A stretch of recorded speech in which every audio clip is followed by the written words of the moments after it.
Let's start our chapter motion and measurement of distances. पहले हम chapter पढ़ने से पहले इसकी एक छोटी सी समरी ले लेते हैं, जिससे आपको पूरा चैप्टर अच्छी तरह से समझ आ जाएगा और फिर आपको कोई भी वर्ड मीनिंग जो है इसमें से ये नहीं लगेगा कि भाई ये कहाँ से आ गया वर्ड। तो मैं इसके छोटी सी एक समरी बता रही हूँ पहले आपको। ये देखिए स्टूडेंट्स, इसमें यही सारी चीजें रिपीट होने वाली हैं। मैं बिल्कुल शॉर्ट में आपको 2 मिनट्स में इस पूरे चैप्टर की एक समरी देती हूँ। मोशन का मतलब क्या होता है बच्चों? एक चीज होती है रेस्ट और एक चीज होती है मोशन। जब हम एक जगह से दूसरी जगह जा रहे हैं या फिर change in position with time, आपकी पोजीशन चेंज हो रही है टाइम के साथ साथ, कि अभी आप जो हैं एक जगह पे हैं और फिर जो है आप मूव करके दूसरी जगह पे पहुंच गए हैं। फॉर एग्जाम्पल आप ए पे थे और बी पर आप चले गए हैं, तो उसको क्या कहेंगे आप? मोशन। कि आप चल रहे हैं, आपकी मूवमेंट हो रही है, तो उस चीज को कहा जाता है मोशन। रेस्ट क्या होती है? जो मूव नहीं करती है, जैसे कि हमारा हाउस मूव नहीं करता है, हमारे प्लांट्स मूव नहीं करते हैं। और मोशन क्या होता है? जो मूव करता है, जैसे हम रन करते हैं, वॉक करते हैं, बर्ड्स फ्लाई करते हैं, एनिमल्स एक जगह से दूसरी जगह जा रहे हैं, तो उसे कहा जाता है मोशन। गाड़ियां एक जगह से दूसरी जगह जा रही है, इसमें लिविंग एंड नॉन लिविंग का कोई रोल नहीं है। मोशन का मतलब ये होता है एक जगह से दूसरी जगह जाना, उन्हें मोशन कहा जाता है। देन है आपका, इसमें कुछ टाइप्स हैं मोशन के आपके।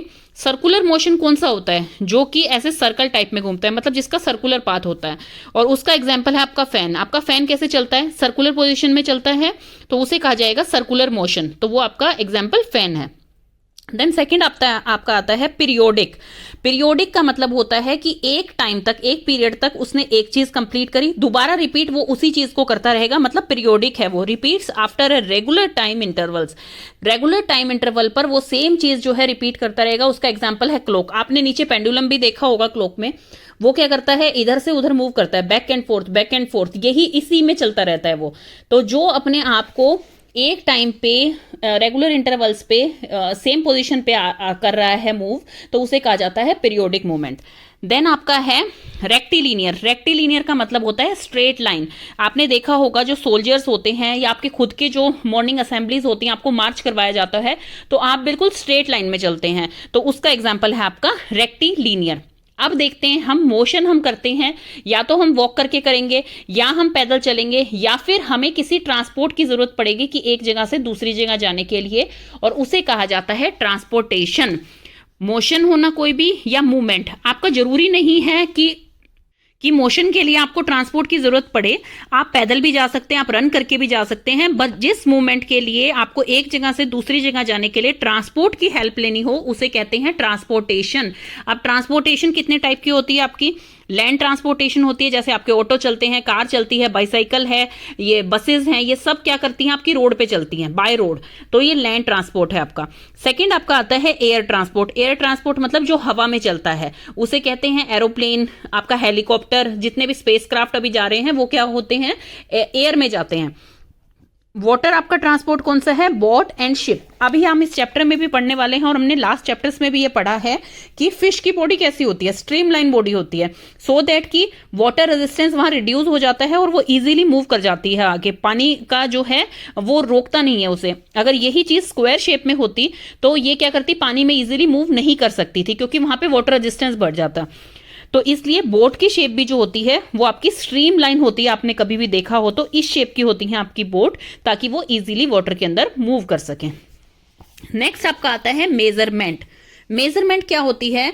किसी भी अननोन क्वांटिटी को कंपेयर करना with a non fix quantity, जैसे कि स्टैंडर्ड क्वांटिटी। अभी आपको डेफिनेशन से नहीं समझ आया होगा, डेफिनेशन एक बार दोबारा देखते हैं हम। Comparison of an unknown quantity with a non fix quantity. इसके एग्जांपल से आपको समझ आएगा। जैसे मान लीजिए आप 5 बच्चे हैं, 5 बच्चों में से पहला वजन जो है वो आपका मान लीजिए 50 kg है, सेकंड का 80 kg है, 60 kg है, 30 kg है, सबका अलग अलग वेट है। तो क्या हुआ? आपकी आगे वाली जो फिजिकल क्वांटिटी है वो तो हमने अभी, वो अननोन थी हमारे लिए, वो तो हमने मेजर की है, लेकिन पीछे वाली जो आपकी क्वांटिटी है वो फिक्स्ड है। सब में केजी में ही वेट आएगा, क्योंकि केजी इसकी एसआई यूनिट है। तो एसआई यूनिट मतलब स्टैंडर्ड यूनिट है वो उसकी, तो वो केजी है। और आगे वाली जो है वो आपकी अननोन क्वांटिटी है। तो मेजरमेंट आपका कितने में होता है? 2 टाइप्स में होता है मेजरमेंट। फर्स्ट जो है वो आपकी अननोन रहती है, सेकंड जो होती है वो आपकी यूनिट कहलाती है।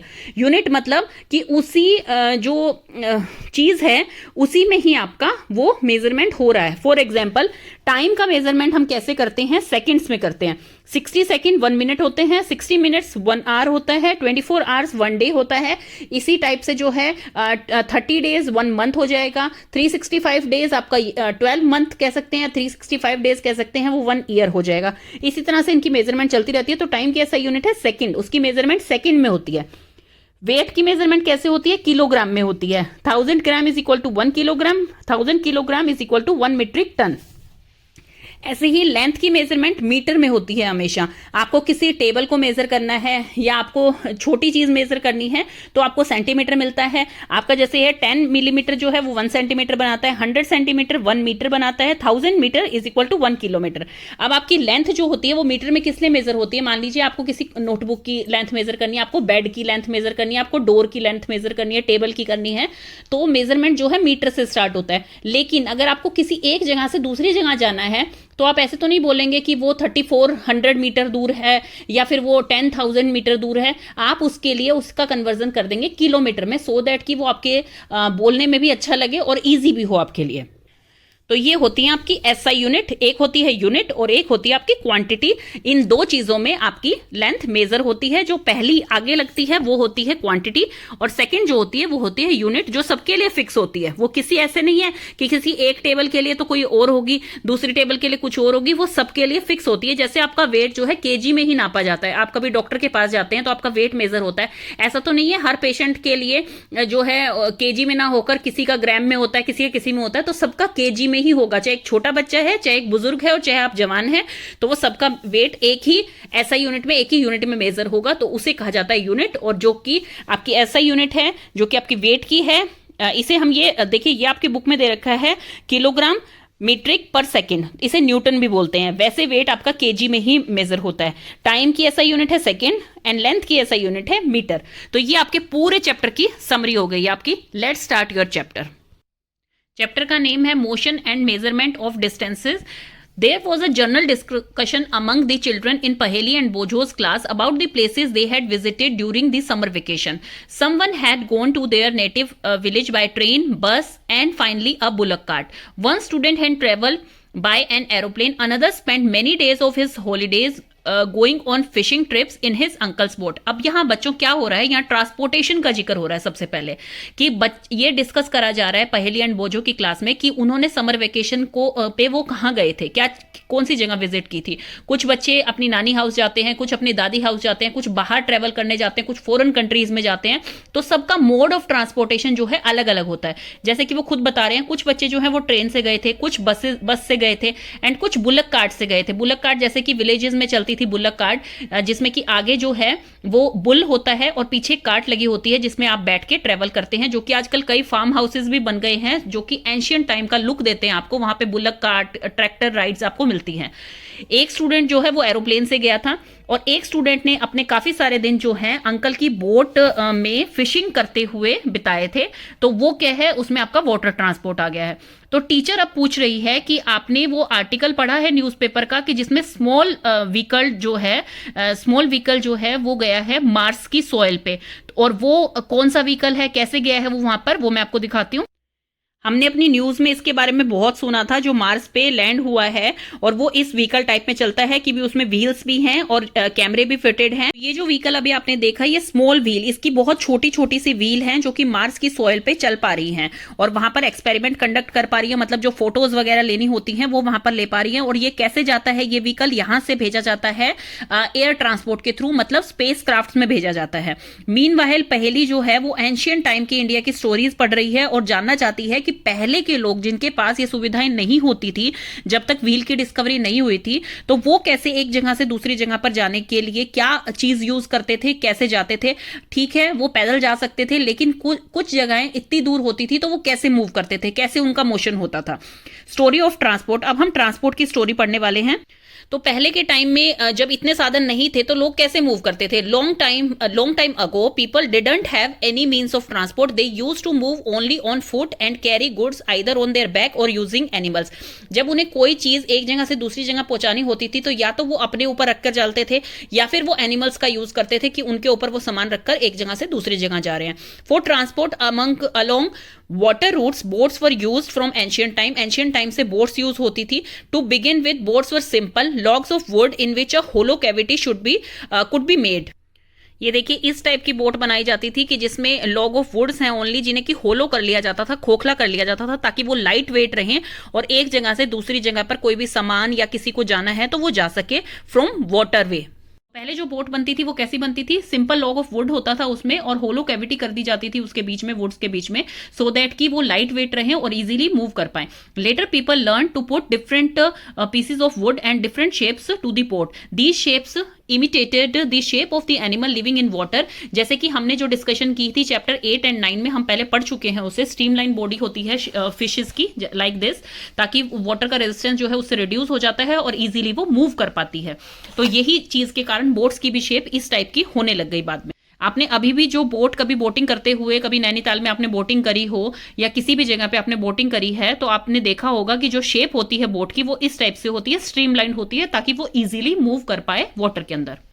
सबसे पहले क्या चेन बनी हुई थी? सबसे पहले एनिमल्स यूज किए जाते थे ट्रांसपोर्ट करने के लिए, मतलब कोई भी चीज आपका कोई भी सामान है तो वो एक जगह से दूसरी जगह भेजने के लिए एनिमल्स का यूज किया जाता था या खुद इंसान अपनी बैक पर रखकर उसे लेके जाता था। फिर उसके बाद जो है व्हील्स डिस्कवर हुए।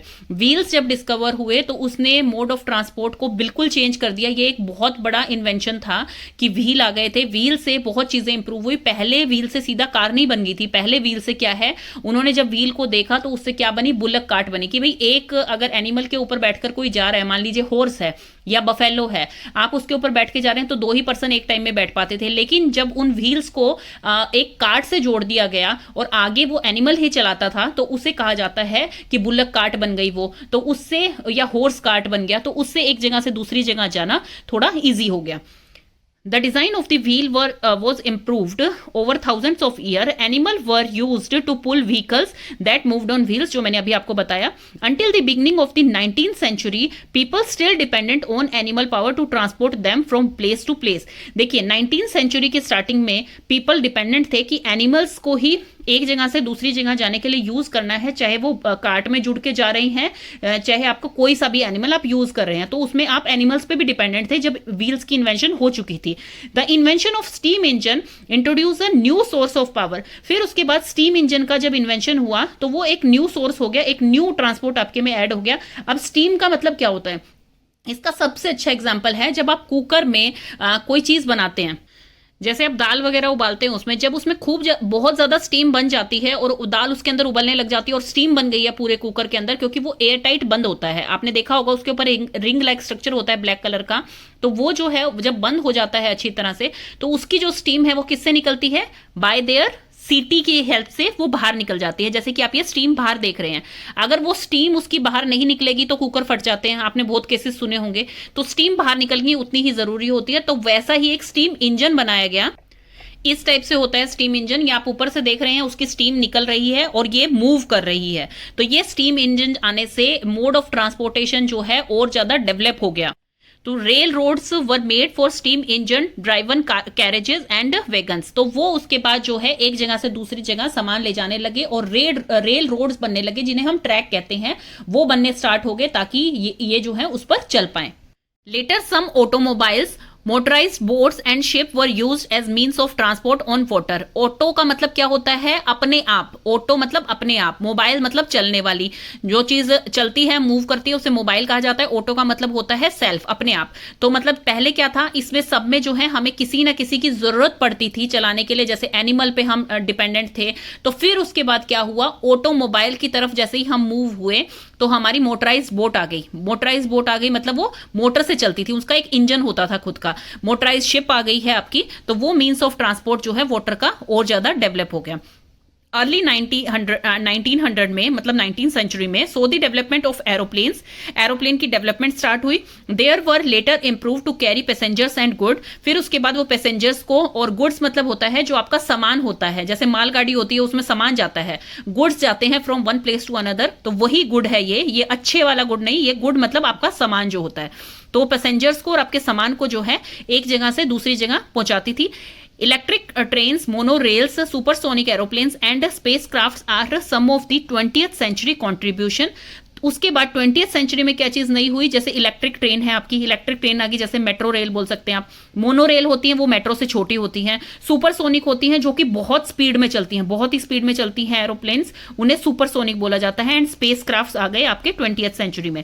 10.1 में आप चाहिए, अब देखिए different types of mode of transport हैं, आप उन्हें एक करेक्ट ऑर्डर में प्लेस कीजिए कि कौन सा सबसे पहले आया था और कौन सा मोस्ट रिसेंट है। तो देखिए हम इस फिगर में देखते हैं। तो सबसे पहले क्या था आपका, सबसे पहले आपका आया था बुलक कार्ट। बुलक कार्ट के बाद आपकी साइकिल, क्योंकि व्हील्स का इन्वेंशन हो चुका था तो साइकिल। देन उसके बाद आपका जो है स्टीम इंजन आए थे, फिर आप बस लिख सकते हैं। देन आपकी जो है बोट्स आई थी, फिर उसके बाद आप एरोप्लेन्स लिख सकते हैं। और ये जो बोट्स हैं जो स्टीम से चल रही हैं ये ऑटोमोबाइल है, इनके अंदर इंजन लगा हुआ है। तो इसके बाद आपके एरोप्लेन डिस्कवर हुए थे, जैसे कि हमें इसमें बता रखा है कि 19th सेंचुरी में आपके ऑटोमोबाइल्स, शिप एंड बोट्स आ गई थी। देन उसके बाद 20th सेंचुरी में आपकी जो है इलेक्ट्रिक ट्रेन स्टार्ट हुई हैं, या आपकी एरोप्लेन्स एंड स्पेसक्राफ्ट स्टार्ट हुए हैं। देन उसके बाद है आपका how far have you travelled, how wide is this desk. अब इसमें क्या हो रहा है, ये फार मतलब डिस्टेंस पूछ रहे हैं, और जहां डिस्टेंस की बात हो इसका मतलब उसमें मेजर करना पड़ेगा, तो वो है आपकी मेजरमेंट। इसमें मेजरमेंट की बात हो रही है। How did people know how far they have travelled, उन्हें कितना दूर जाना है, पीपल को ये कैसे पता लगेगा, कैसे पता लगता है हमें। How will you know whether you can walk all the way to your school और whether you need a bus और rickshaw to reach the school. When you need to purchase something, is it possible to walk to the market. How will you know the answer of these questions. देखिए सबसे पहले ये देखिए आपका school आपसे कितना दूर है, क्या आपको उसके लिए रिक्शा लेनी पड़ती है, आपको बस लगवानी पड़ी है, या आप वहां पर पैदल ही चले जाते हैं। वो तो देखिए सबका अलग अलग डिपेंड करता है। कुछ बच्चों का घर स्कूल के पास होगा तो वो पैदल ट्रेवल कर सकते हैं, कुछ का थोड़ी दूरी पे होगा तो वो रिक्शा कैरी कर सकते हैं, और कुछ का अगर बहुत दूर है तो वो बस लगवा सकते हैं, स्कूल ट्रांसपोर्ट लगवा सकते हैं।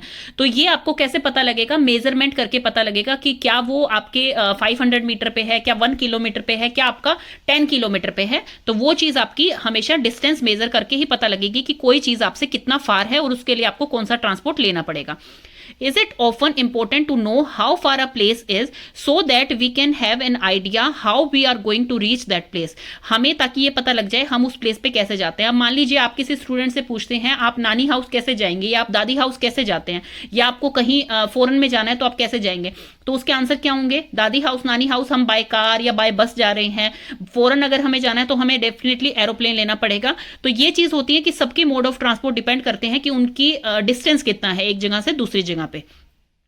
Sometimes there are objects whose length and width we need to know. हमें जानने की जरूरत होती है। कुछ ऐसे ऑब्जेक्ट्स होते हैं। In Paheli and Boojho's classroom there are a large desk which are to be shared by 2 students. देखिए हर किसी क्लास में जो है एक डेस्क होता है और वो 2 स्टूडेंट्स को शेयर करना पड़ता है, जो आपका सिटिंग डेस्क होता है।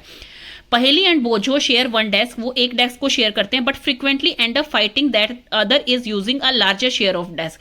अब पहेली एंड बोझो जो है एक ही डेस्क शेयर करते हैं, लेकिन at the end of the day उनकी फाइटिंग से ही वो दिन खत्म होता है, क्योंकि वो कहते हैं तुमने ज्यादा डेस्क का पार्ट ले लिया था और तुमने जो है मुझे कम पार्ट दिया था।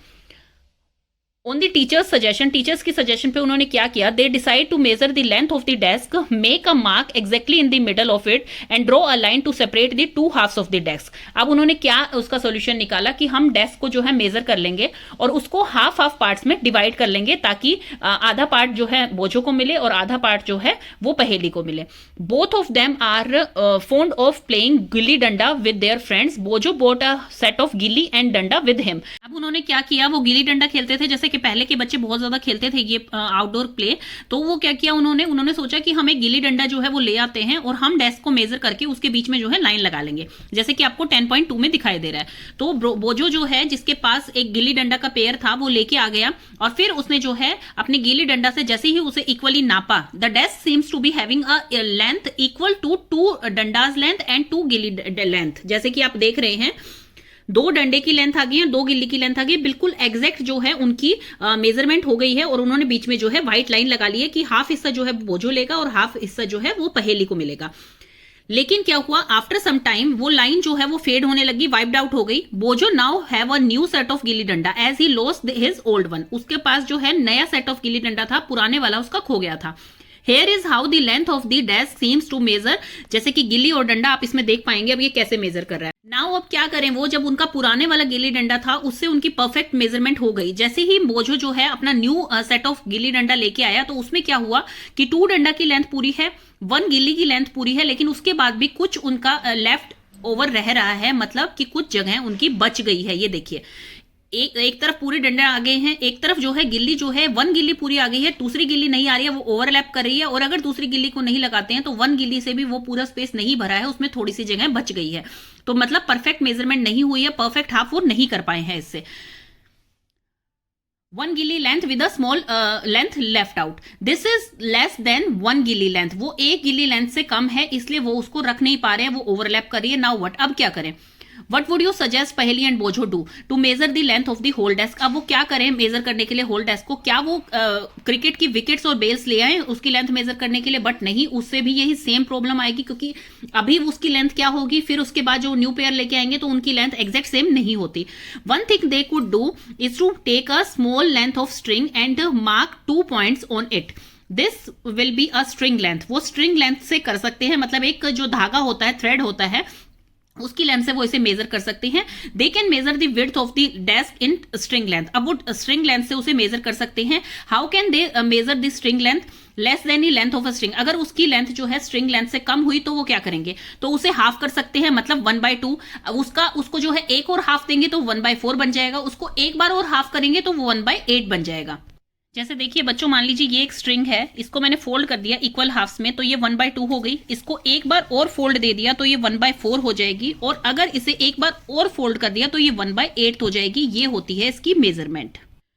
अब पहेली और बोझो जो है वो एग्जैक्ट लेंथ उसकी नाप सकते हैं डेस्क की। You would say that they should use scale in their geometry box and solve their problem. Yes of course वो सोल्व कर सकते हैं ज्योमेट्री बॉक्स से स्केल निकाल के, क्योंकि स्केल की तो परफेक्ट मेजरमेंट होती है।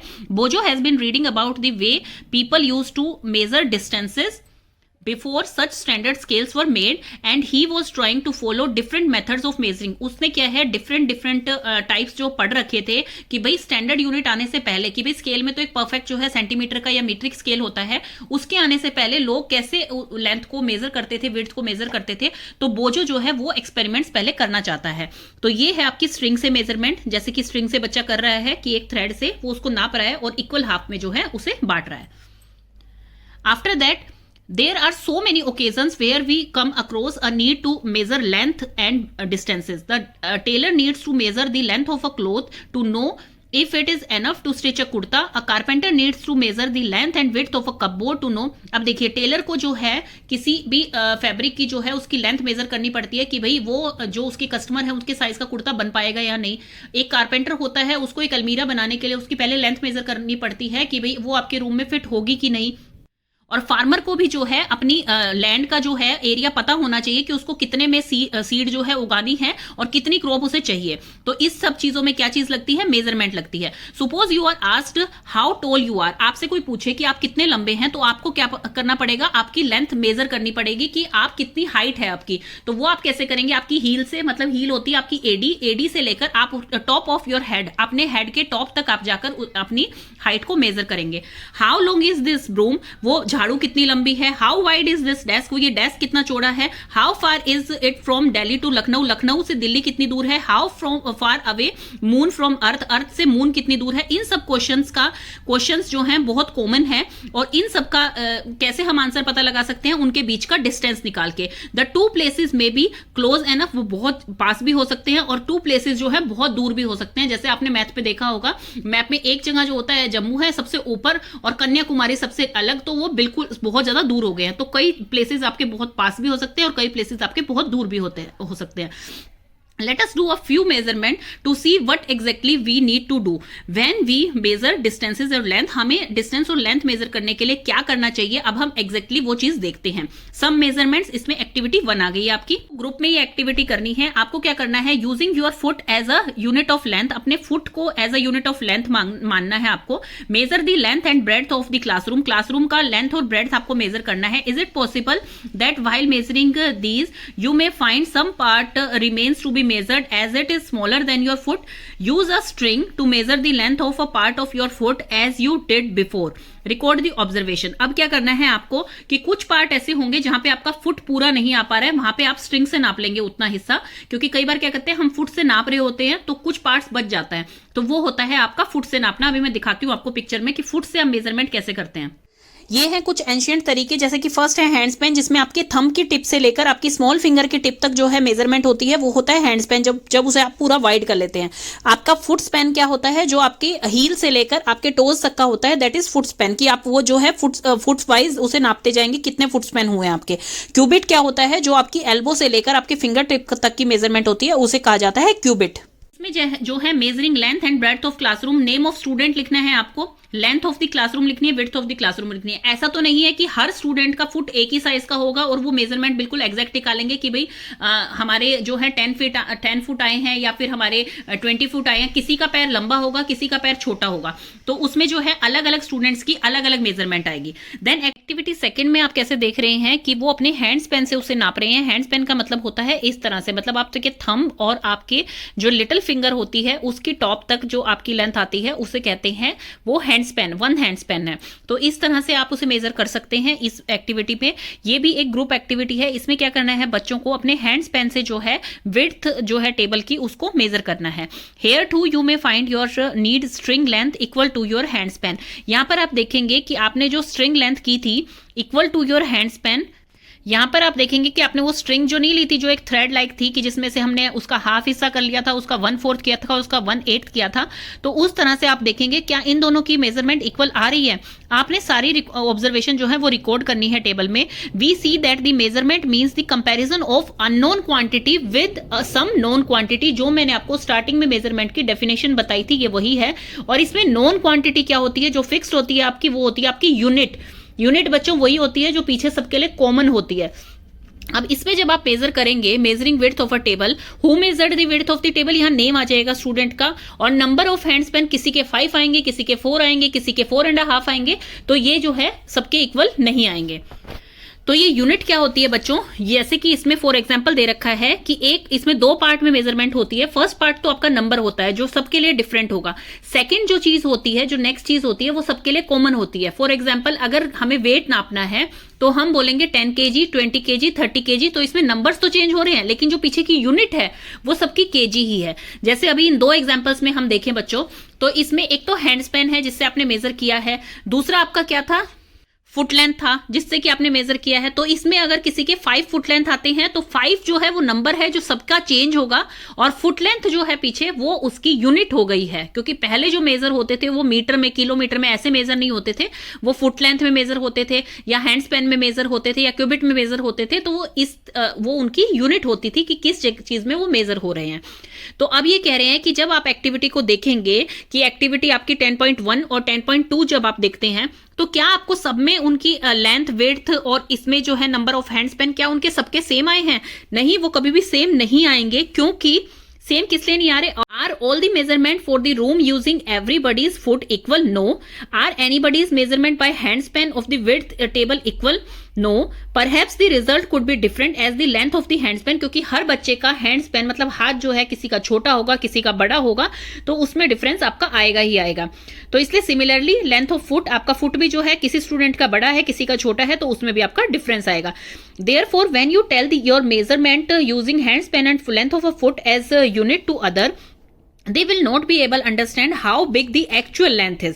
तो वो आप बता तो देंगे उन्हें कि 12 हैंड स्पैन इसकी विड्थ है और 10 हैंड स्पैन इसकी लेंथ है, वो आप बता तो देंगे, लेकिन वो किसी दूसरे को समझ कैसे आएगा, क्योंकि वो आपकी लेंथ ऑफ द फुट की आप नहीं देख पा रहे हैं या हैंड स्पैन की आपकी लेंथ नहीं देख पा रहे हैं, उनको सिर्फ यूनिट पता है उसमें।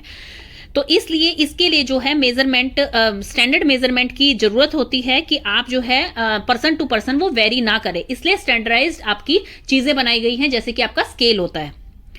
अब हम देख रहे हैं स्टैंडर्ड यूनिट ऑफ मेजरमेंट्स क्या है। एंशियंट टाइम में लोग किससे नापते थे? अपने फुट से नापते थे, अपनी फिंगर की विड्थ से नापते थे, या distance of a step, steps कितने चल रहे हैं वो यहां से वहां तक 10 कदम बोल देते थे इसे, तो वो इस टाइप से नापते थे चीजों को। फिर वो कह रहे हैं जो पीपल थे आपके, इंडस वैली सिविलाइजेशन मतलब बहुत ही पुराना टाइम था, उसे जो है ब्रॉन्ज टाइम भी कहा जाता है आपका, वो इतना पुराना टाइम था, उसमें जो है बहुत ही अच्छी थी मेजरमेंट उनकी लेंथ की, बिकॉज जब हम उनके जो एविडेंस देखते हैं पुराने, तो वो जो है ज्योमेट्रिकली कंस्ट्रक्शन उनकी बिल्कुल परफेक्ट होती है, मतलब आपका जो क्यूब है वो चारों तरफ से इक्वल है बिल्कुल। तो कौन मेजर करता था, कैसे मेजर करते थे, उनकी मेजरमेंट इतनी ज्यादा जो है एक्यूरेट कैसे होती थी। A cubit as a length from the elbow to the finger tip, जो मैंने आपको पहले दिखाया था कि क्यूबिट कौन सी लेंथ होती है, आपकी एल्बो से लेकर आपके फिंगर टिप की लेंथ होती है, वो यूज की जाती थी एंशियंट इजिप्ट में, and was also accepted as a unit of length in other part of the world. फिर जो है वो बाकी पार्ट्स में भी वर्ल्ड के वही चीज चलने लग गई कि आप उस तरह से नापते हैं। People also use the foot as a unit of length in different part of the world, कई जगह जो है फुट से लेंथ आपकी नापी जाती थी। The length of the foot use varied slightly from region to region, वो रीजन टू रीजन, क्योंकि किसी देश में हो सकता है कोई बंदे छोटे होते हैं वहां पर, कहीं पे लंबे होते हैं, कहीं पे हर टाइप के होते हैं, तो उनके उस चीज में रीजन टू रीजन उस मेजरमेंट में डिफरेंस मिलता था। People measured a yard of cloth by the distance between the end of the outstretched arm and their chin। आपने ये अभी भी देखा होगा, जैसे जो टेलर होते हैं या फिर किसी शॉप पे आप जाएंगे, वो मीटर आपको जब भी बता देंगे कि ये 1 मीटर है, थान के कपड़े को उठा के, तो वो उस तरह से कट भी कर देते हैं उसे विदाउट एनी स्केल, वो स्केल भी नहीं नापते। तो किस तरह से नापते थे? आपकी जो चिन होती है उससे और आपके हैंड को पूरा स्ट्रेच करके उस तरह से वो नापते थे। ऐसे ही रोमन लोग क्या करते थे, वो अपने जो है स्टेप्स से मेजर करते थे। एंशियंट इंडिया मतलब पुराने टाइम में क्या होता था कि स्मॉल लेंथ जो मेजरमेंट होती थी वो अंगुल से कर ली जाती थी, मतलब उंगली के हिसाब से कर ली जाती थी। जैसे छोटी सी जगह कहीं बची होती थी तो वहां बोल देते थे 1 अंगुल की जगह है यहाँ पर, और मुट्ठी जो है फिस्ट यूज किया जाता था। जैसे आपने अपने विलेज वगैरह में देखा होगा, जो वहां पर शॉप्स वगैरह होती हैं वो कैसे करते थे, 1 मुट्ठी चावल दे दो इन्हें, 2 मुट्ठी अनाज दे दो, इस टाइप से किया जाता था, तो मुट्ठी के हिसाब से होता था। आप देखेंगे कि इवन आज भी जो है जो फ्लावर सेलर होते हैं, फ्लोरिस्ट होते हैं, वो अपनी 4 आर्म से उनकी लेंथ नापकर जो है वो बेचते हैं। Many such body parts continue, ऐसे ही बहुत सारे बॉडी पार्ट से जो है आप अलग अलग लेंथ की मेजरमेंट कर सकते हैं। However everyone's body part could be slightly different size, सबके बॉडी पार्ट जो है डिफरेंट साइज के होते हैं। This must have caused confusion in measurement, तो ये जो है मेजरमेंट में कंफ्यूजन क्रिएट कर सकता है। इन 1790 में क्या हुआ था, French create a standard unit of measurement called the metrics system. तो फ्रेंच ने क्या किया था, उन्होंने इन्वेंट किया था कि जो यूनिट ऑफ मेजरमेंट होगी, ऐसा यूनिट होगी मेजरमेंट की, जो मैं आपको पहले बता चुकी हूं लेंथ की, वो मीट्रिक सिस्टम होगी, मतलब मीटर्स के हिसाब से नापी जाएगी। For the sake of uniformity, ताकि यूनिफॉर्मिटी बनी रहे, scientist all over the world have accepted a set of standard unit of measurement. The system of units now used is known as international system of units, जिसे कि SI unit कहा जाता है। SI unit length की क्या होती है बच्चों, मीटर होती है। जैसे हमारे वेट की किलोग्राम होती है और हमारे टाइम की सेकंड होती है, उसी वो होती है एसआई यूनिट, मतलब वो स्टैंडर्ड यूनिट हमें पता है। आगे वाला नंबर हमें नापना है कि वो नंबर हर किसी का अलग अलग होता है। A metric scale is shown in 10.6। 10.6 में आपको मीट्रिक स्केल दिखा रखा है। Also shown is the 15 centimetre scale in your geometry box, और आपकी ज्योमेट्री बॉक्स में भी स्केल होता है 15 सेंटीमीटर का। ये देखिए, ये स्केल दिखा रखा है आपका, मीटर स्केल बोलते हैं इसे, और जो छोटा स्केल दिखा रखा है वो आपका है 15 सेंटीमीटर का स्केल। जो ये छोटे वाला स्केल दिखा रखा है ये 15 सेंटीमीटर का स्केल, और जो लंबे वाला स्केल है ये पूरा मीट्रिक स्केल है। जैसे कि इस टाइप के छोटे स्केल जो अपने पाउच में आप लेके जाते हैं स्कूल में, वो आपका 15 सेंटीमीटर का स्केल होता है। Each metre is divided into 100 equal divisions called centimetre. हमें पता है 1 मीटर के अंदर 100 सेंटीमीटर होते हैं, और हमारे जो स्केल होते हैं जो हम स्कूल्स में यूज करते हैं वो मीट्रिक वो सेंटीमीटर स्केल होते हैं हमारे। और मीट्रिक स्केल जैसे इन्होंने बताया जिसमें 100 सेंटीमीटर तक हो वो मीट्रिक स्केल होता है। Each centimetre has 10 equal divisions, 10 equal divisions होती हैं उसमें, जिसे हम मिलीमीटर कहते हैं, वो भी आपके स्केल्स में दिखाई देती हैं। 10 ये आपको पता लगता है 1 metre is equal to 100 centimetre and 1 centimetre is equal to 10 mm, that is millimetre. For measuring large distance, जब लार्ज डिस्टेंस हमें मेजर करना होता है तो हम उसे मीट्रिक स्केल से नहीं कर सकते हैं। फॉर एग्जाम्पल, अगर आपका स्कूल आपका घर में जो डिफरेंस है वो अगर मान लीजिए 3000 मीटर है, तो हम उसे 3000 मीटर ना बोल के उसे 3 किलोमीटर बोलेंगे। तो we define a larger unit of length, तो हमने इसलिए लेंथ की एक लार्जर यूनिट निकाल दी है जिसे हम किलोमीटर कहते हैं। तो 1 kilometre is equal to 1000 metre. किसी भी जगह का हमें डिस्टेंस नापना होता है तो हम किलोमीटर्स में बताते हैं।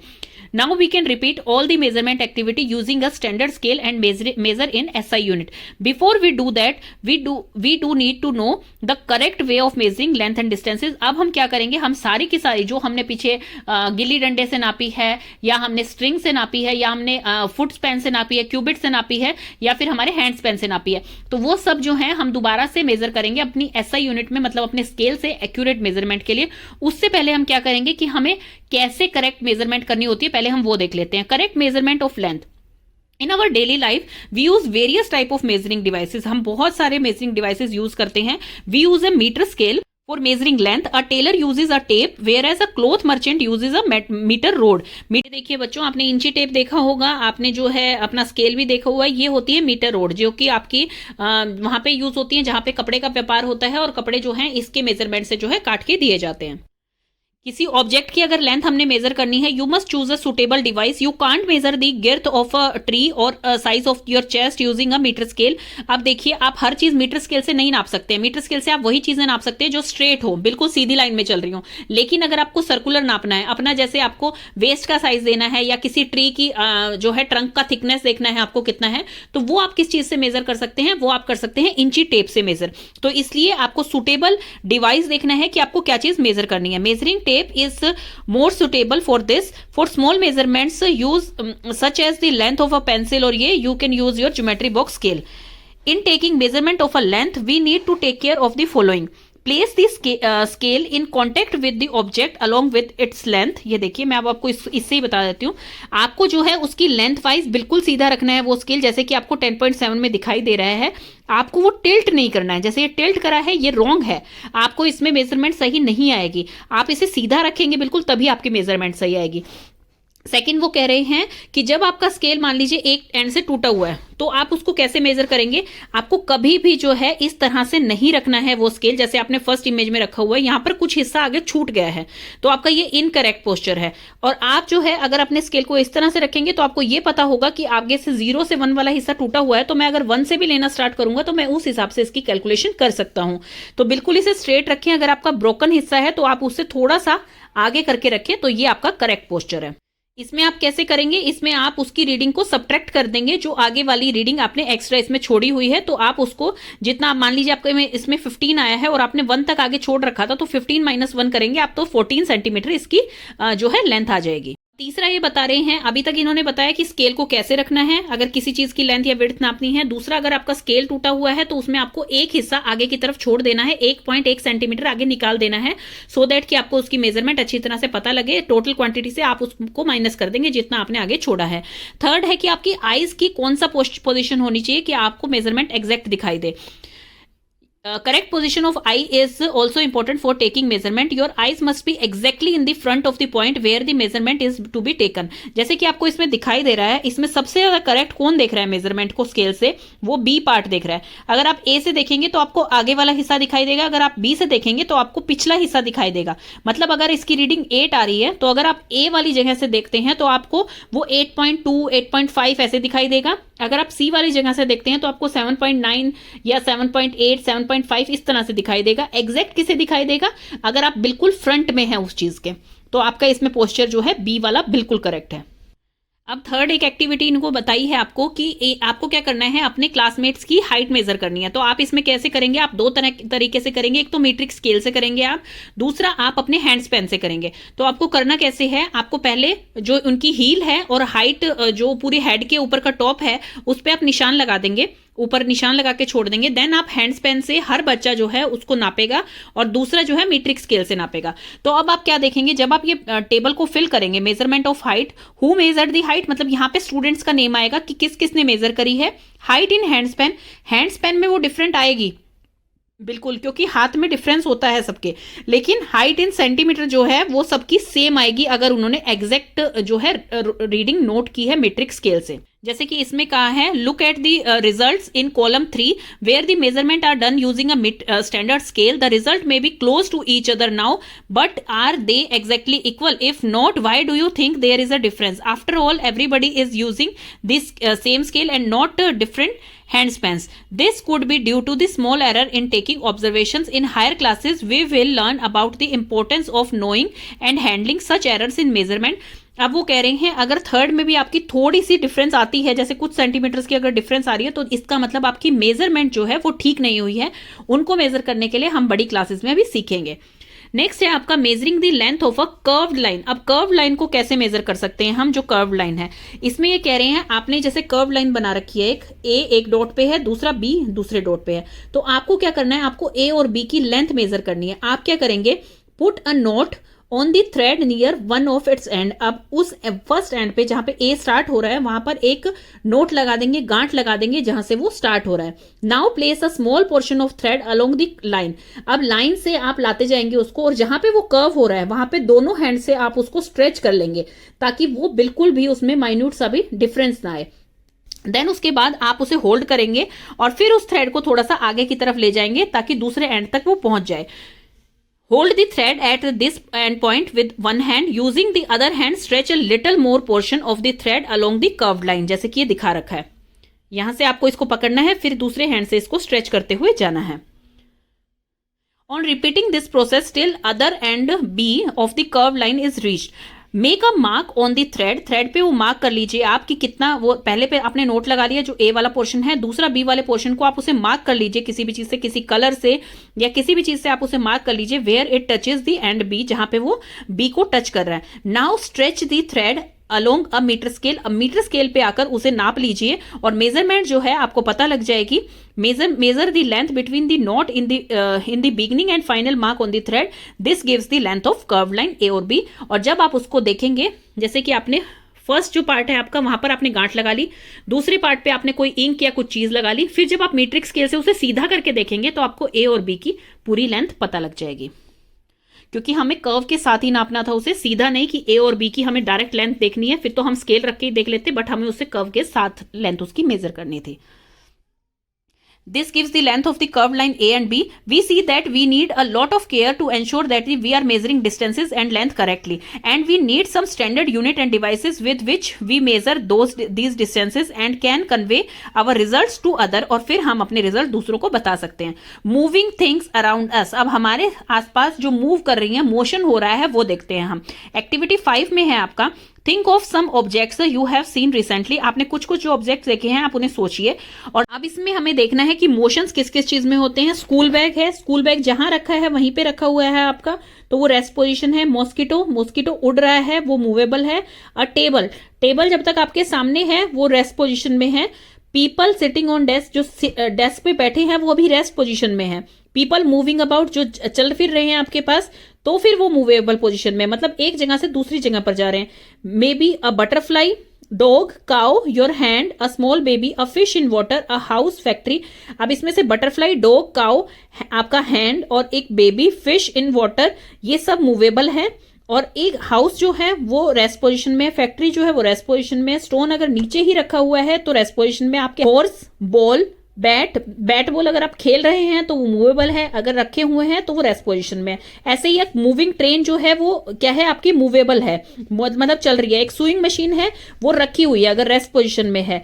एक वॉल क्लॉक है वो भी आपकी रेस्ट पोजीशन में है। हैंड्स ऑफ क्लॉक, जो आपके हैंड ऑफ क्लॉक होता है जिसमें आपका सेकेंड वाली सुई होती है वो मूवेबल होती है। Make your list as large as you can. आप अपने आसपास में देख के बहुत सारी चीजें आपकी देख सकते हैं, जैसे वाटर टैंक है आपका, आपके जो है गार्डन है आपका, आपके प्लांट्स हैं, इन सबको आप देख सकते हैं कि ये रेस्ट पोजीशन में रहते हैं। आप चलते हुए जो हैं आप बसेस देख सकते हैं, कार देख सकते हैं, तो वो सब मूवेबल है। ये वाली टेबल है, इसमें आप कितना भी जो है इस टेबल को बड़ी बना के अपने आसपास में देख के और आप पता कर सकते हैं क्या चीज रेस्ट में है, क्या चीज मोशन में है।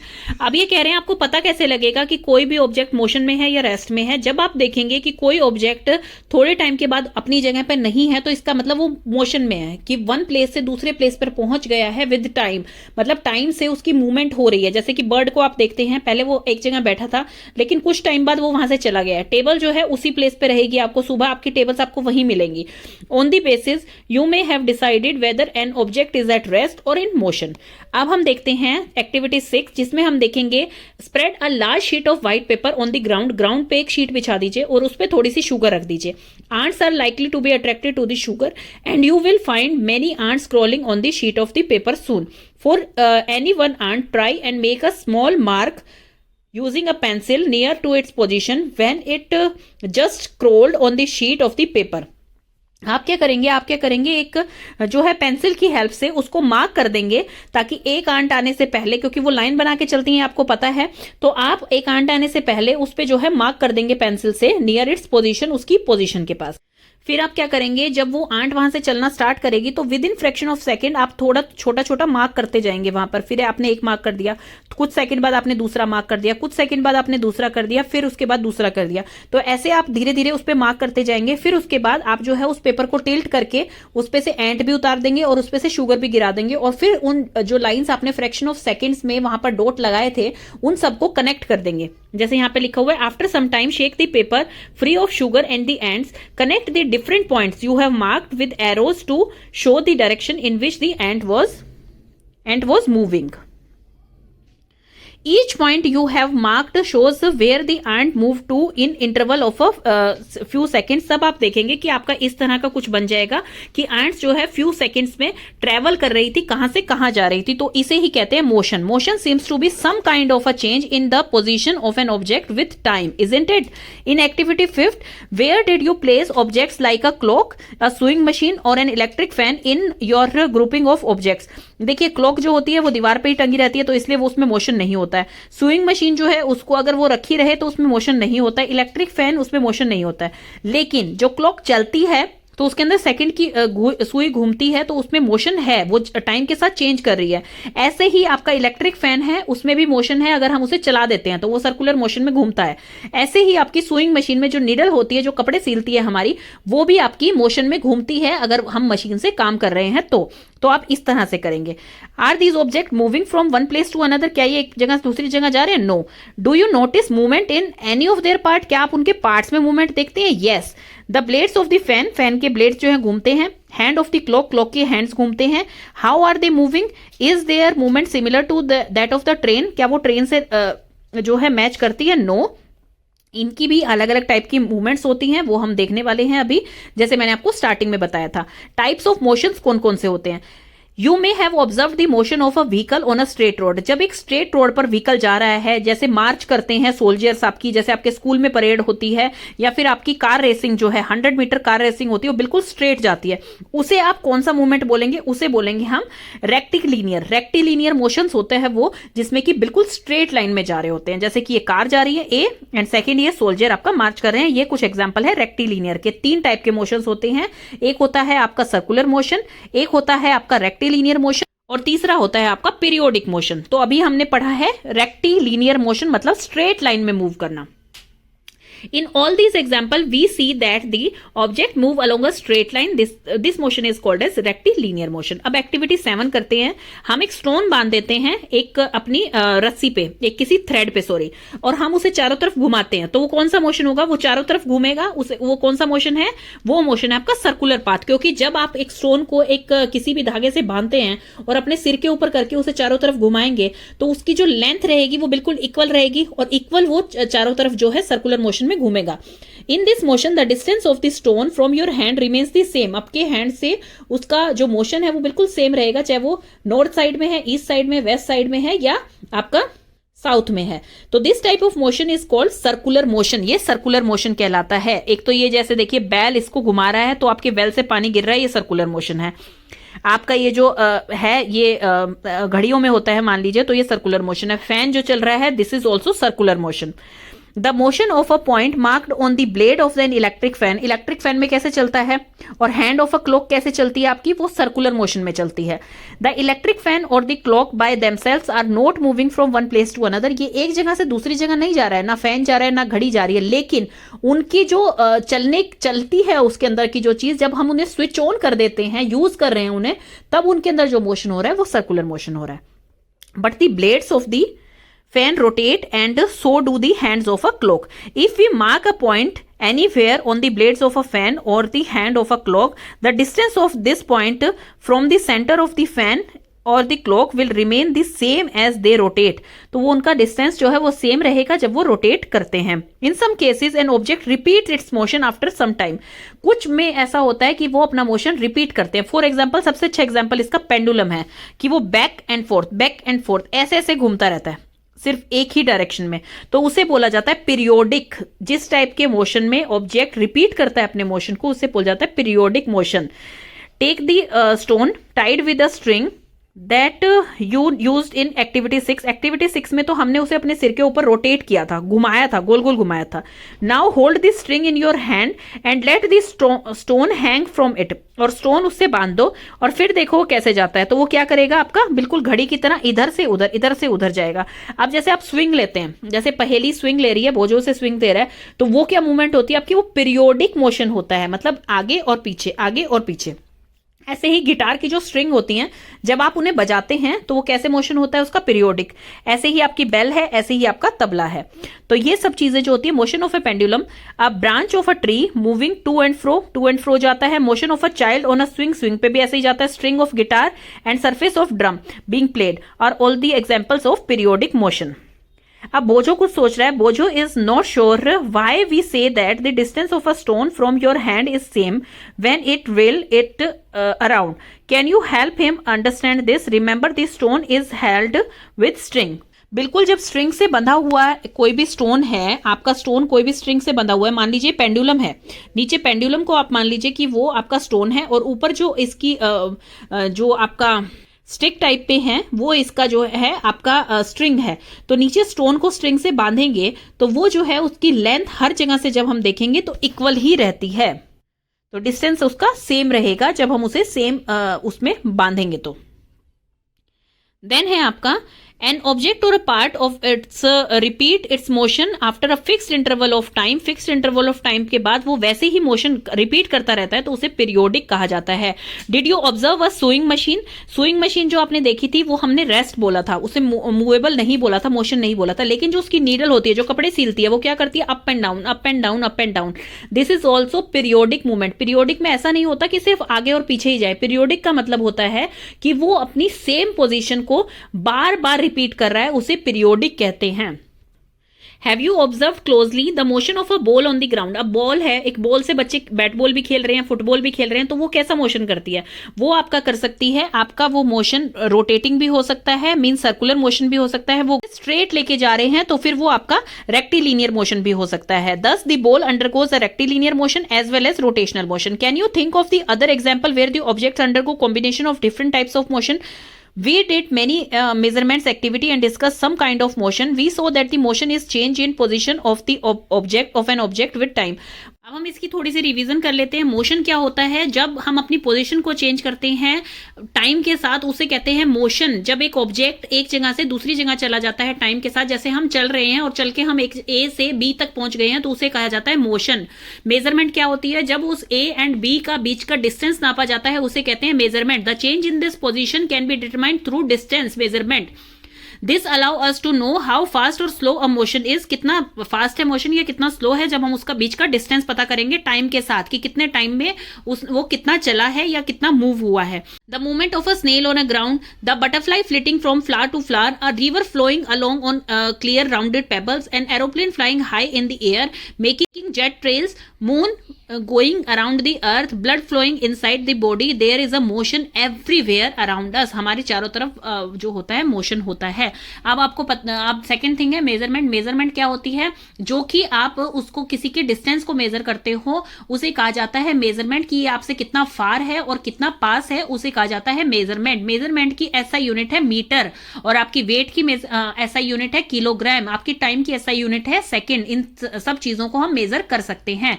और इसमें कितने टाइप के मोशन होते हैं, जैसे अब कीवर्ड्स में ही देख लेते हैं हम. फर्स्ट है सर्कुलर मोशन. जब कोई चीज round and round circular motion में सर्कल की तरह घूमती है और उस तरह से ही वो टाइम के साथ मूव करती रहती है, तो उसे सर्कुलर मोशन कहते हैं. फॉर एग्जांपल फैन जैसे घूमता है, आपके फैन के ब्लेड्स कैसे घूमते हैं. Is the measurement of the area covered, means आप जैसे ए पे खड़े हैं और बी तक आप जा रहे हैं तो उन दोनों के बीच का डिस्टेंस क्या है वो आपको पता लगेगा, कितना फार है और कितना पास है उसको वो आप डिस्टेंस से मेजर कर सकते हैं। मान लीजिए कि आपका स्कूल जो है आपके घर से बहुत पास है तो आप वहां पैदल चले जा सकते हैं। आपका स्कूल आपसे 1 किलोमीटर 2 किलोमीटर में है तो आप रिक्शा में जा सकते हैं। आपका स्कूल आपसे ज्यादा दूर है तो आप बस में जा सकते हैं। तो वो होता है आपका डिस्टेंस। मेजरमेंट क्या होती है? When we measure the distance तो उसे कहते हैं मेजरमेंट। लाइक लेंथ को हम मेजर कर सकते हैं, आपकी वेट को हम मेजर कर सकते हैं। देन है आपका मोशन। मोशन का मतलब होता है when an object changes its position with time, उसे कहा जाता है मोशन। पीरियोडिक मोशन कौन सा होता है? जब वो सेम जगह पर जो है बार बार से मूव कर रहा होता है वही सेम पोजीशन में, तो उसे कहा जाता है पीरियोडिक मोशन। फॉर एग्जांपल जैसे पेंडुलम क्लॉक होती है, पेंडुलम उसमें कैसे मूव करता है, गिटार की स्ट्रिंग है, आपके जो है स्विंग है बच्चों की, वो सारी पीरियोडिक मोशन में आती है। रेक्टिलिनियर मोशन कौन सा होता है? जो स्ट्रेट लाइन में मूव करते हैं, मोशन करते हैं, मतलब एक जगह से दूसरी जगह स्ट्रेट लाइन में जा रहे हैं, जैसे आपके सोल्जर मार्च करते हैं, वो होता है आपका स्ट्रेट लाइन। जैसे आपकी 100 मीटर की रेस होती है वो होता है आपका स्ट्रेट लाइन। एसआई यूनिट्स क्या होती हैं? जो स्टैंडर्ड यूनिट होती हैं, जो कि आपकी फिक्स्ड यूनिट होती हैं, उन्हें कहा जाता है SI unit. Then unit of measurements क्या होती हैं? आपकी यूनिट ऑफ मेजरमेंट जो है, आपको जैसे पता है मेजरमेंट में दो चीजें होती हैं, एक होता है नंबर, दूसरा होता है यूनिट। यूनिट ऑफ मेजरमेंट वही होती है, जैसे कि आपका वेट में किलोग्राम हो गया, वो आपकी यूनिट ऑफ मेजरमेंट है। देन आपकी समरी वही सेम है। अब करते हैं हम इसकी एक्सरसाइज। सबसे फर्स्ट क्वेश्चन है आपका, give 2 examples each of mode of transport used on land, water and air. तो ये आपके मैंने सबसे स्टार्टिंग में बताए थे, लैंड में साइकिल, बस, कार, एयर में एरोप्लेन, हेलीकॉप्टर एंड वाटर में boat and ship. Next is fill in the blanks. 1 metre is equal to 100 centimetre. 5 kilometre is equal to 5000 metre, because 1 kilometre is equal to 1000 metre. Motion of a child on a swing. Swing पे कैसे move करता है बच्चा? Periodic movement होती है, मतलब पहले पीछे जाएगा फिर आगे आएगा, टू एंड फ्रो वाली मूवमेंट होती है, that is periodic movement. Motion of the needle of a swing machine. Swing machine में कौन सी नीडल होती है? वो भी ऊपर up and down, that is also periodic.